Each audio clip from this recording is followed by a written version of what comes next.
சங்கீதம் 59. சவுல் தாவீதை கொல்லுதற்காக ஏவாள்களை அனுப்பின போது அல்சத்கேத் என்னும் வாக்கியத்தில் வாசிக்க அவன் பாடி ராகாத் தலைவனுக்கு ஒப்புவித்த மிக்தாம் என்னும் சங்கீதம். என் தேவனே, என் சத்துருக்களுக்கு என்னை தப்புவியும், என் மேல் இளம்புகிறவர்களுக்கு என்னை விலக்கி உயர்ந்த அடைக்கலத்திலே வெய்யும்.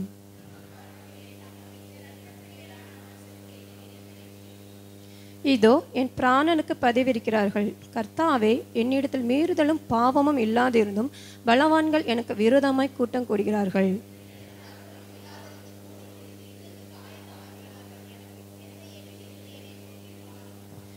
சேனைகளின் தேவனாகிய கர்த்தாவே, இஸ்ரவேலின் தேவனே, நீர் சகல ஜாதிகளையும் விசாரிக்கிற விழித்தெழும்பும். வஞ்சகமாய் துரோகம் செய்கிற ஒருவருக்கும் தயவு செய்யாதையும்.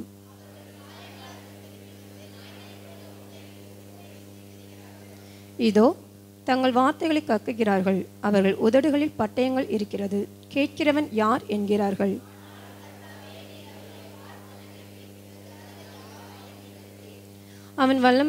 அவன் வல்லமையை நான் கண்டு உமக்கு காத்திருப்பேன். தேவனே, எனக்கு உயர்ந்த அடைக்கலம்.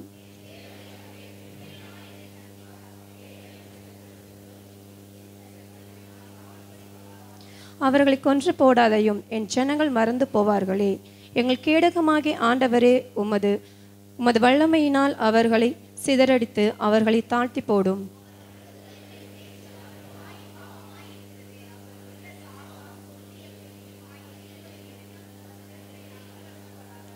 தேவன் பூமியின் எல்லை வரைக்கும் யாக்கோபிலே அரசாளுகிறவர் என்று அவர்கள் அறியும் பொருட்டு அவர்களை உம்முடைய ஒக்கிரத்திலே நிர்மூலமாக்கும். இனி இராதபடிக்கு அவர்களை நிர்மூலமாக்கும்.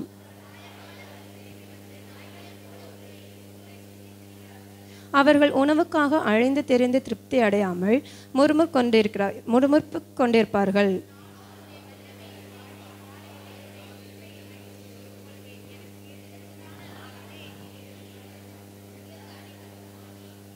அனைவரும் சேர்ந்து வசிப்பமாக. என் பெலனை உம்மை கீர்த்தனம் பண்ணுவேன். தேவன் எனக்கு உயர்ந்த அடைக்கலமும் கிருபையும் உள்ள என் தேவனுமாய் இருக்கிறார். ஆமென்.